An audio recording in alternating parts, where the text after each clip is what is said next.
Assalamualaikum warahmatullahi wabarakatuh. Apa kabar sahabat channel Mendongeng bersama Tefoni? Semoga kebahagiaan, kemuliaan, kesejahteraan, kesehatan, dan keberkahan senantiasa menaungi sahabat semua. Teman-teman, kita memasuki cerita yang keberapa nih? Tefoni masih di Jawa Timur ya. Satu cerita ke depan masih dari Jawa Timur juga. Ini adalah cerita yang ke-20, teman-teman. Gak kerasa ya, Masya Allah. Ini udah ke cerita 2, ini sudah, gak kerasa ya teman-teman, ini sudah cerita yang ke-20 aja. Alhamdulillah wa syukurillah. Mari kita panjatkan puja dan puji syukur hanya kehadirat Allah Subhanahu wa Ta'ala semata. Karena demikian kayaknya bangsa kita, demikian berbinekanya bangsa kita, tetapi kita tetap satu dalam nusa dan bangsa, Negara Kesatuan Republik Indonesia tercinta. Teman-teman, seperti biasa cerita ini masih Tefoni syarikan dari kumpulan cerita rakyat Nusantara Legenda, karya M.B. Rahimsyah dan diterbitkan oleh CV Pustaka Agung Harapan. Semoga yang menerbitkan buku ini dan yang mengarang buku ini senantiasa ada dalam kesejahteraan, ada dalam kemuliaan dan kebahagiaan. Dengan cerita Nusantara ini, semoga kita sebagai penerus bagi bangsa ini untuk berkembang. Mudah-mudahan kita terus menjaga kearifan lokal untuk senantiasa hidup penuh kearifan sesuai dengan pesan moral yang ada dalam setiap cerita yang disajikan. Teman-teman, masih di Surabaya, Tefoni, tentang asal-usul ketintang, masih dari Jawa Timur. Jangan lupa sebelum melanjutkan, silahkan teman-teman komen di bawah apa harapannya ke depan ceritanya ingin seperti apa, supaya Tefoni mampu menyajikan cerita dan video sesuai dengan keinginan sahabat-sahabat channel Mendongeng bersama Tefoni dimanapun berada. Semoga menghibur ya teman-teman. Berikut adalah asal-usul ketintang cerita dari Jawa Timur. Pada zaman kejayaan Kerajaan Majapahit, datanglah seorang laki-laki ke daerah yang masih berupa hutan lebat yang angker di kawasan Ujung Galuh. Selain berhutan lebat, daerah ini juga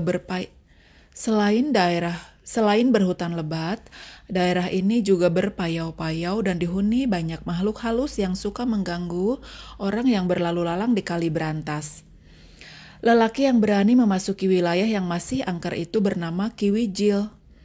Konon beliau masih keturunan Empu Gandring. Ki Wijil adalah nama pemberian dari seorang pembesar di Majapahit. Ki Wijil merasa tertarik untuk membuka hutan itu sebagai tempat pemukiman dan persawahan. Seorang diri Ki Wijil membabat hutan, menebangi pohon, dan menebas semak-semak. Kegiatan Ki Wijil itu membuat semua makhluk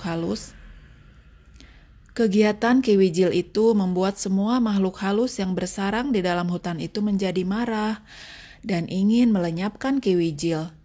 Antara Ki Wijil dan makhluk halus kemudian terjadi pertarungan. Dengan kesaktian yang dimilikinya, para makhluk halus itu dapat dikalahkan oleh Ki Wijil. Kalian telah aku kalahkan. Sekarang ku minta kalian pindah ke tempat lain, karena tempat ini akan menjadi tempat pemukiman bagi manusia, kata Ki Wijil kepada para makhluk halus yang telah ditaklukkannya. Terbukanya hutan itu telah menarik perhatian orang-orang yang sering melewati Kali Brantas.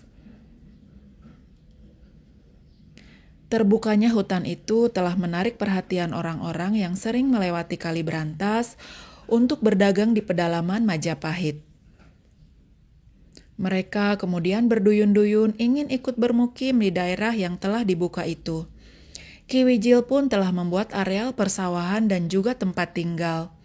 Dengan peralatan yang masih sederhana, Ki Wijil mengerjakan sawahnya. Hasilnya dibawa ke Ujung Galuh untuk ditukarkan dengan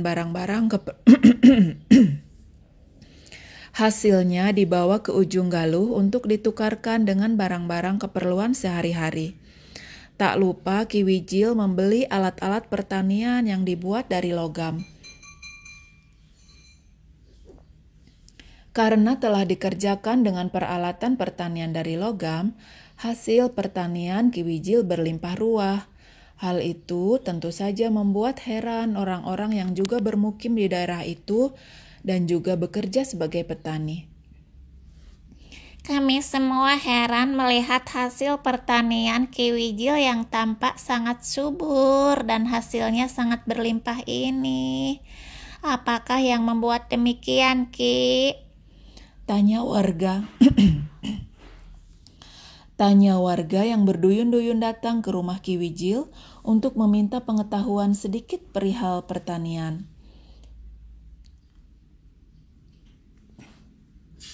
Oh, itu.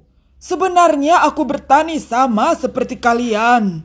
Cuma aku telah menggunakan peralatan bertani yang terbuat dari logam, sehingga pekerjaanku menjadi mudah dan hasilnya segera tampak.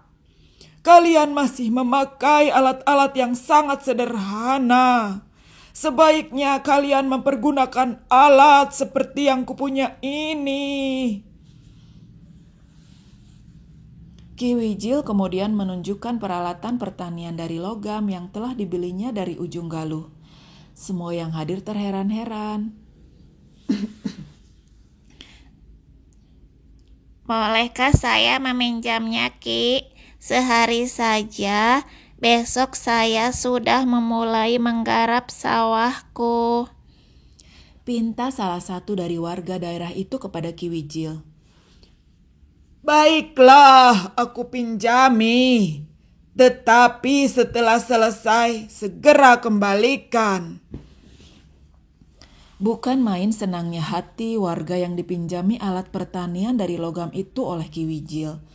Dia berjingkrak-jingkrak dan menari-nari kegirangan. Sejak kejadian itu, banyak warga yang selalu meminjam peralatan pertanian milik Ki Wijil itu, sehingga membuat Ki Wijil tak bisa mengerjakan sawah miliknya. Pekerjaan sawah Ki Wijil menjadi tersendat-sendat dan hasil panennya menyusut. Walaupun begitu, ia tetap gembira sebab orang-orang yang tinggal di daerahnya itu sangat tebal rasa gotong royongnya. Mereka sering membantu Ki Wijil mengerjakan sawahnya. Ki Wijil merasakan bahwa para tetangganya sangat memerlukan peralatan pertanian dari logam seperti miliknya agar hasil pertaniannya dapat berkembang maju. Terbawa oleh naluri leluhurnya atau Empu Gandring, Ki Wijil ingin berbuat lebih banyak untuk para tetangganya dengan membuat alat-alat pertanian dari logam. Untuk itu, Ki Wijil kemudian meninggalkan kegiatannya. Untuk itu kemudian Ki Wijil meninggalkan kegiatannya bersawah dan mendirikan bengkel pandai besi.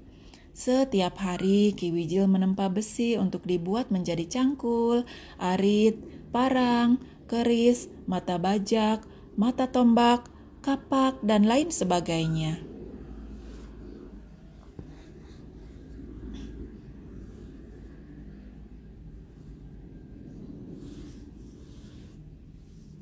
Semakin lama, usaha bengkel pandai besi Ki Wijil semakin berkembang dan sangat terkenal karena hasil pekerjaannya yang bagus. Akibatnya, banyak orang yang memesan, tidak saja hanya tetangganya tetapi juga dari daerah lain. Ki Wijil semakin dihormati dan disegani. Ki Wijil dianggap sebagai orang yang memiliki kesaktian. Nama Ki Wijil sebagai pandai besi pilihan telah menyebar kemana-mana sehingga banyaklah orang yang datang kepadanya untuk berguru. Kalian boleh berguru padaku. Akan tetapi, setelah kalian menjadi pandai besi, kalian harus menjual murah barang yang kalian hasilkan kepada para petani miskin. Kalian harus mau membantu mereka. Bagaimana? Tanya Ki Wijil kepada orang-orang yang ingin berguru menjadi pandai besi. Semua orang itu menyatakan kesediaannya. Orang-orang yang telah menjadi murid Ki Wijil belajar dengan tekun membuat peralatan pertanian dari bahan logam. Setelah mereka mahir, mereka tidak mau kembali ke asalnya, tetapi ingin mendirikan bengkel pandai besi di daerah itu juga. Ki Wijil tidak merasa keberatan. Ia puas karena daerah yang dibukanya sekarang semakin ramai. Selain terkenal sebagai daerah pertanian, daerah Ki Wijil sekarang juga terkenal sebagai daerah pandai besi. Setiap hari tak pernah sunyi dari bunyi-bunyian hasil dari benturan besi dengan besi. Bunyi ting dan tang memenuhi seluruh daerah itu. Oleh karena daerah itu belum bernama, pada suatu kesempatan Ki Wijil mengumumkan kepada warganya bahwa daerah itu akan diberi nama. Kalian semua menjadi saksi, karena daerah ini setiap hari tak pernah lengang dengan bunyi ting dan tang. Mulai hari ini, daerah ini aku namakan Ketintang. Mulai saat itu, daerah itu bernama Ketintang. Daerah Ketintang sekarang masuk dalam Kecamatan Wonocolo. Daerah Ketintang sekarang masuk dalam Kecamatan Wonocolo, Surabaya Selatan. Dengan demikian, Ki Wijil yang masih keturunan Empu Gandring itu adalah nenek moyang masyarakat di Kelurahan Ketintang. Demikian teman-teman semua, sahabat channel Mendongeng Bersama Tefoni, asal usul Ketintang ya, cerita ini dari Jawa Timur. Banyak sekali hikmah yang dapat kita ambil dari cerita ini, bahwa rezeki kita terletak pada kemuliaan dan kebahagiaan orang lain. Keinginan dari Ki Wijil untuk membahagiakan sesama ternyata membuahkan hasil yang luar biasa. Semoga kita mampu meniru kerja keras Ki Wijil, kepasrahan, dan karyanya yang luar biasa untuk daerah sekitarnya. Demikian video kali ini, teman-teman, video ke-20. Semoga menginspirasi kita semua untuk terus berbuat yang terbaik untuk sekitar kita. Sampai jumpa di video berikutnya, teman-teman. Wassalamualaikum warahmatullahi wabarakatuh.